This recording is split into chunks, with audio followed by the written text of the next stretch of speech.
নমস্কার, আপনারা দেখছেন নিউজ টুডে, সঙ্গে রয়েছে আমি শ্রীপর্ণা।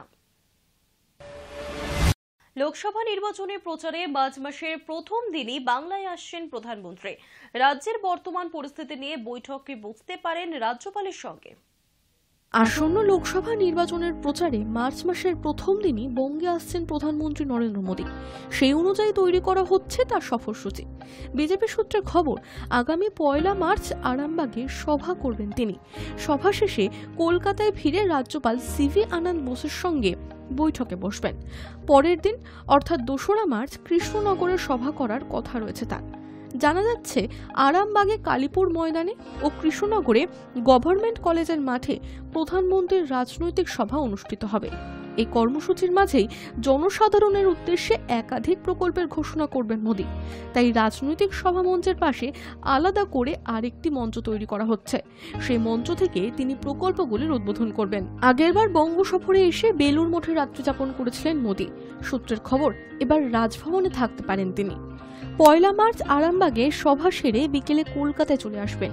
এদিন রাতেই কলকাতায় ফিরে তিনি রাজ্যপালের সঙ্গে রাজ্যের বর্তমান পরিস্থিতি নিয়ে বৈঠকে বসতে পারেন বলে অন্তর্মহলের খবর। তবে শুধু রাজ্যপালই নয়, রাজ্য বিজেপির বহু নেতৃত্বদের সাথেই তার বৈঠকের কর্মসূচি রয়েছে। অনুমান করা হচ্ছে, এই বৈঠকে মূলত ভোট প্রচারের কৌশল নিয়েই আলোচনা করবেন মোদী। এরপর 8 মার্চ বারাসাতে সন্দেশখালী প্রসঙ্গে মহিলা সমাবেশ করবেন প্রধানমন্ত্রী। এ বিষয়ে রাজ্যের বিরোধী দলগুলির দাবি, সন্দেশখালীর ঘটনায় নতুন করে ইন্ধন যোগাতে ও উত্তেজনা বাড়াতে চাইছে বঙ্গ বিজেপি। তাই প্রধানমন্ত্রীকে দিয়ে এ বিষয়ে আলাদা করে সভা করার সিদ্ধান্ত নিয়েছে তারা।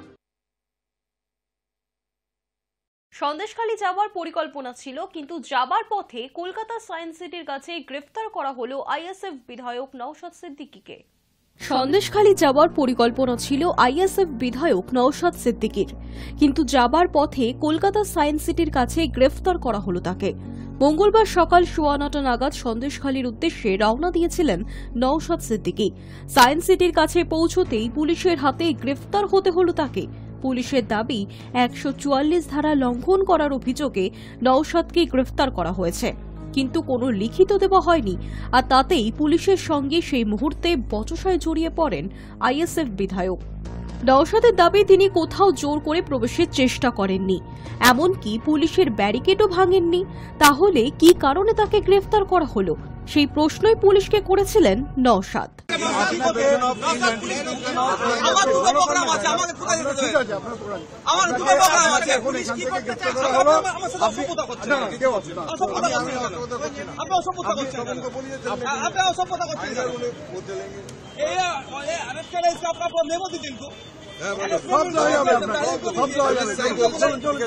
আপনি আমার দুটো প্রোগ্রাম আছে, কোথায় আটকাচ্ছেন আপনি আমাকে?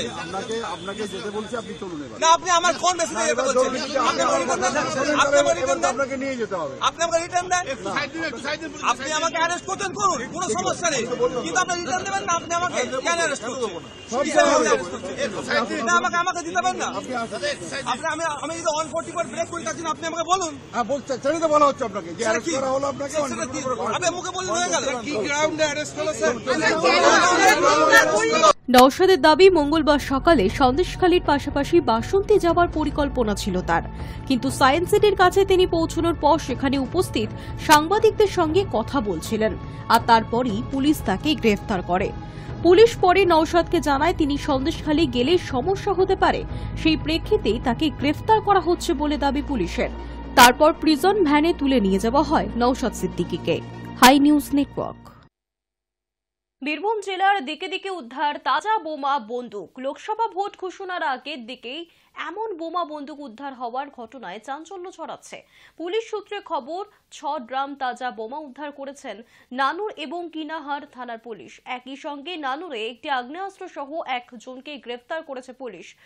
ইলাম বাজারেও ব্যাগ ভর্তি তাজা বোমা উদ্ধার হয়েছে। কয়েক মাস পরেই রয়েছে লোকসভা নির্বাচন। দিনক্ষণ ঘোষণা হবার আগেই রাজ্যে আসছে কেন্দ্রীয় বাহিনী, কিন্তু তার আগেই উত্তেজনায় ফুটছে বীরভূম।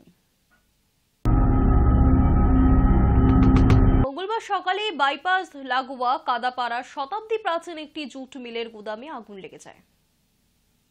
কলকাতায় ফের বিধ্বংসী অগ্নিকাণ্ডের ঘটনা। মঙ্গলবার সকালে বাইপাস লাগোয়া কাদাপাড়ায় শতাব্দী প্রাচীন একটি জুট মিলের গুদামে আগুন লেগে যায়। জুট মিলটিতে প্রচুর কাঁচা পাট মজুত থাকায় দ্রুত ছড়িয়ে পড়ে আগুন। মাত্র কিছুক্ষণের মধ্যেই গোটা গুদাম ঘরটিকে আগুনের লেলিহান শিখা গ্রাস করে। ঘন বসতিপূর্ণ এলাকায় আতঙ্ক তৈরি হয়। খবর দেওয়া হয় দমকলে। খবর পেয়ে ঘটনাস্থলে পৌঁছয় দমকলের 10টি ইঞ্জিন। শুরু হয় আগুন নেভানোর কাজ। যুদ্ধকালীন তৎপরতায় চলে আগুন নেভানোর কাজ। দমকল সূত্রে জানা গিয়েছে, মঙ্গলবার সকাল 8টা নাগাদ আগুন লাগে সেই গোদামে। জুট মিলের 3 নম্বর গুদাম থেকে আগুন ছড়িয়ে পড়ে বলে প্রাথমিকভাবে জানা যাচ্ছে। তবে কিভাবে আগুন লাগলো তা এখনো পর্যন্ত স্পষ্ট নয়। কয়েক লক্ষ টাকার কাঁচা মাল নষ্ট হয়ে গিয়েছে বলে মনে করা হচ্ছে। অগ্নিকাণ্ডের জেরে স্বাভাবিকভাবেই আতঙ্কিত শ্রমিকরা। আগুন নিয়ন্ত্রণে আনার পর বিষয়টি খতিয়ে দেখা হবে বলে জানা যাচ্ছে দমকল সূত্রে। Hi news network. ভারতীয় কূটনীতিকদের হামলার বিরুদ্ধে গতকাল ফের সরব হয়েছেন বিদেশমন্ত্রী এস জয়শঙ্কর।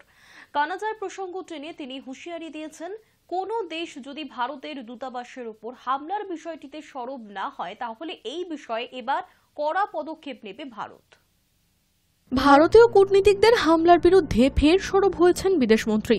সোমবার একটি সম্মেলনে যোগ দিয়েছিলেন ভারতের বিদেশমন্ত্রী এস জয়শঙ্কর।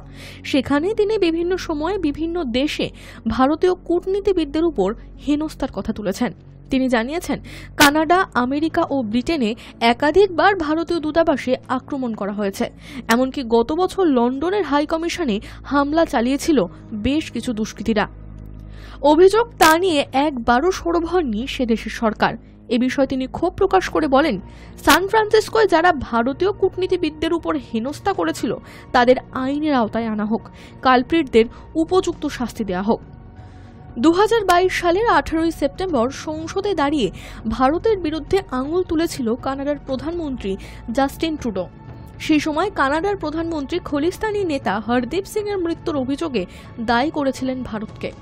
তারপর থেকেই দুই দেশের কূটনৈতিক সম্পর্কে সংঘর্ষ বাধে।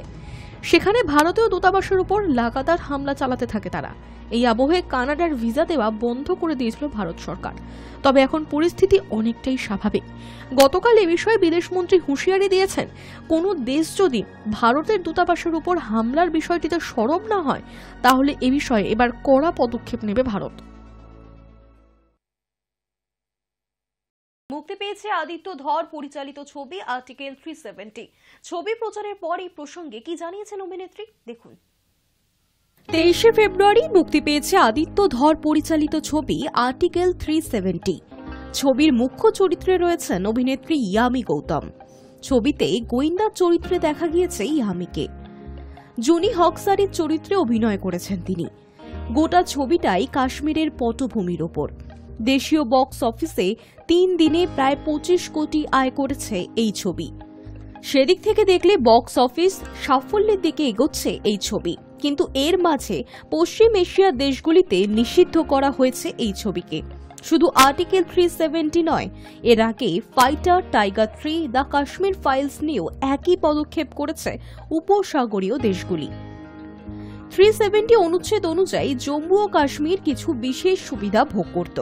2019 সালে অনুচ্ছেদ 370 বাতিল হওয়ায় জম্মু ও কাশ্মীর সেই বিশেষ মর্যাদা হারায়। সাবেক জম্মু কাশ্মীর রাজ্যকে 2 কেন্দ্রশাসিত অঞ্চল জম্মু কাশ্মীর এবং লাদাখে ভাগ করা হয়। আর সেই প্রেক্ষাপটে নির্মিত এই ছবির চিত্রনাট্য। তবে কি কারণে ছবিটি নিষিদ্ধ করেছে এই দেশগুলি তার কোনো ব্যাখ্যা দেয়নি তারা। যদিও কিছুদিন আগেই এই ছবির প্রশংসা করেছেন প্রধানমন্ত্রী নরেন্দ্র মোদী। ছবি নিয়ে ইয়ামি গৌতম জানিয়েছেন, সকলের থেকে অনেক ভালোবাসা পাচ্ছে ছবিটি। এই ছবিতে কোনো প্রোপাগান্ডা নেই। পরিবার নিয়ে ছবিটি দেখুন। I'm a person of very few words and more work. तो मुझे हमेशा मेरा मानना है कि आप अपने काम को आपकी अपनी आवाज़ बनाइए, अपने काम को अपनी पहचान बनाइए। और वही पूरा विश्वास था कि एक बार जब कोई फिल्म देख लेगा तो मुझे नहीं लगता थिएटर से बाहर निकलकर दोबारा इस तरह की कोई बात करेगा। और अभी जिस तरह का रिस्पॉन्स मैं पढ़ रही हूँ, मैं हर एक कमेंट, हर एक ट्वीट, हर चीज़ मैं पढ़ रही हूँ जितना कोशिश कर सकती हूँ, क्योंकि उसमें लोगों का सच्चा प्यार है। उसमें कुछ बनावटी नहीं है कि मैंने उनके लिए कुछ कर दिया पर्सनली तो अच्छा एक फॉर्मेलिटी के लिए थैंक यू। वो दिल से खुश हैं, लोग आपकी खुशी में जुड़ रहे हैं, तो इससे बहुत बड़ी क्या बात है। And one of the common things जो पढ़ने में मुझे मिल रही है कि प्लीज़ इस फिल्म को ज़रूर देखिए, अपनी फैमिली के साथ देखिए, टीनेजर्स को दिखाइए, आज के यूथ को दिखाइए, इसमें कोई प्रोपेगेंडा नहीं है, कुछ नहीं है। तो जब ऑडियंस खुद ये बोल रही है तो हमें बोलने की कुछ ज़रूरत ही नहीं है। एंड ऑफ कोर्स जिस तरीके का प्रदर्शन हो रहा है, जिस तरीके के फ़ोन कॉल्स आ रहे हैं, इतने फूल, इतने विशेस, इतना कुछ, इतनी ब्लेसिंग्स, सॉरी मैं फूलों के से ब्लेसिंग भूल गई, ब्लेसिंग्स, इससे बड़ी और क्या बात हो सकती है कि थैंक यू ही बोल सकते हैं हम अपनी जनता को, और कुछ नहीं। और ये इस फिल्म की सफलता उनकी इंटेलिजेंस को दर्शाता है कि वो कितनी इंटेलिजेंट हमारी जनता है कि इस तरह की फिल्म को, जो एक टेक्निकलिटी है जिसमें कुछ कॉम्प्लेक्सिटी है, और हमें यही बोला गया था कि अच्छा मुश्किल है इस तरह की फिल्म का चलना, क्योंकि एक्शन है बट उससे ज़्यादा एक पॉलिटिकल थ्रिलर है, एक बहुत कुछ चीज़ें हैं, तो लोगों को समझ में आएगा क्या। तो आदित्य हमारे इंडस्ट्री में एक गलत धारणा है कि कुछ इंडस्ट्री वाले ही शायद सोच समझ, उनको लगता है कि ऑडियंस थोड़ा भी कुछ कॉम्प्लिकेटेड हो वो नहीं समझेगी। हमारा वो मानना नहीं था। हमें हमेशा लगता था कि ऑडियंस बहुत ज़्यादा इंटेलिजेंट है।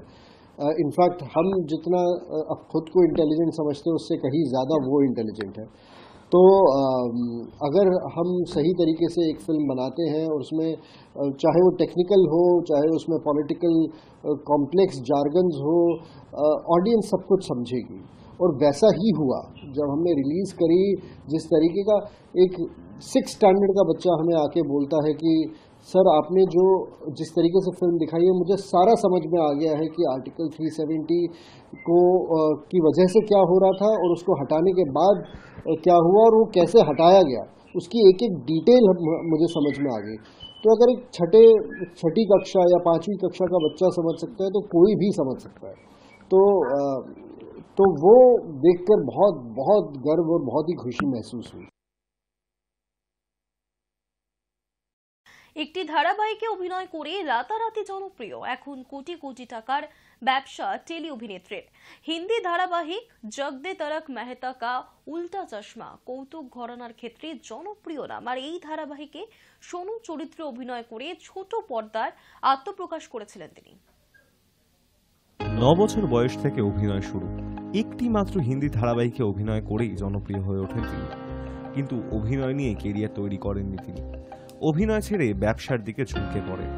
28 বছর বয়সেই সফল ব্যবসায়ী হিসেবেও নিজের পরিচিতি গড়ে তুলেছেন ঝিল। হিন্দি ধারাবাহিক জগতে তারক মেহতা কা উল্টা চশমা কৌতুক ঘরানার ক্ষেত্রে জনপ্রিয় নাম। এই ধারাবাহিককে সোনুর চরিত্রে অভিনয় করে ছোট পর্দায় আত্মপ্রকাশ করেন ঝিল। মাত্র 9 বছর বয়সেই অভিনয় হাতেখড়ি হয় তার। 4 বছর ধরে একটানা তারক মেহতা কা উল্টা চশমা ধারাবাহিকে অভিনয় করেন ঝিল। 2012 সালে ধারাবাহিক থেকে নিজেকে সরিয়ে ফেলেন তিনি। ঝিলের পরিবর্তে নিধি ভানুশালীকে ওই চরিত্রে অভিনয় করতে দেখা যায়। একটি মাত্র ধারাবাহিকে অভিনয় করেই শিশু অভিনেতা হিসাবে সাফল্য অর্জন করে ফেলেন ঝিল, কিন্তু পড়াশোনার কারণে অভিনয় থেকে সরে যান। 1998 সালের 28 জুন মহারাষ্ট্রের মুম্বাইয়ে জন্ম ঝিলের। তার বাবা পেশায় ব্যবসায়ী এবং মা রূপটান শিল্পী। ছোটবেলা থেকেই অভিনয়ের প্রতি আগ্রহ ছিল ঝিলের, তাই হিন্দি ধারাবাহিকে অভিনয়ের সুযোগ পাওয়ার পর আর ফেরাতে পারেননি তিনি। মুম্বাইয়ের স্কুল এবং কলেজের পড়াশোনা শেষ করেন ঝিল। অভিনয় করার ইচ্ছা থাকলেও মাঝপথে কেন তিনি ধারাবাহিক থেকে সরে যান, সম্প্রতি নিজের ইউটিউব চ্যানেলের ভিডিও সে কারণ জানান টেলি অভিনেত্রী। ঝিল বলেন, 10ম শ্রেণীর পরীক্ষা ছিল, পড়াশোনার চাপ বাড়ছিল, অভিনয় করে সামলাতে পারছিলাম না। অভিনয় করার আমার স্বপ্ন ছিল, ধারাবাহিকে অভিনয় করে আমার স্বপ্ন পূরণ হয়ে গিয়েছিল, তাই আর অভিনয় ফিরতে চাইনি। মুম্বাইয়ের এক কলেজ থেকে ব্যবসা সংক্রান্ত পড়াশোনা করেন ঝিল। স্নাতক ডিগ্রি অর্জন করার পর রূপটান শিল্পী হিসেবে নিজের ব্যবসা শুরু করেন। ইনস্টাগ্রামের পাতার মাধ্যমে অনুরাগীদের কাছে মাঝে মধ্যেই নিজের কাজের নমুনা পৌঁছে দেন ঝিল। ইতিমধ্যে ইনস্টাগ্রামে তাঁর অনুরাগীর সংখ্যা 3.5 লক্ষের গণ্ডি পার করে ফেলেছে। ব্যবসা করেই বিলাসবহুল জীবন যাপন করেন ঝিল। টেলিপাড়া সূত্রে খবর, তার মোট সম্পত্তির পরিমাণ 5 থেকে 7 কোটি টাকা। নিজের ব্যবসার পাশাপাশি মায়ের সঙ্গেও কাজ করেন ঝিল। তার মা কেশসজ্জা শিল্পী হিসেবে কাজ করেন। অবসর সময় ঘুরতে ভালোবাসেন ঝিল। ভ্রমণের অভিজ্ঞতা জানানোর জন্য ইউটিউবের মাধ্যমে একটি নিজস্ব চ্যানেল তৈরি করেছেন তিনি। চলতি বছরে এই দীর্ঘকালীন প্রেমিক আদিত্য দুবের সঙ্গে বাগদান পর্ব সেরে ফেলেছেন ঝিল। পেশায় গেমার আদিত্য। ভবিষ্যতে আর অভিনয় ফেরার ইঙ্গিত দেননি ঝিল, ব্যবসাতেই নিজের পেশাগত জীবন কাটাতে চান তিনি। Hi news network.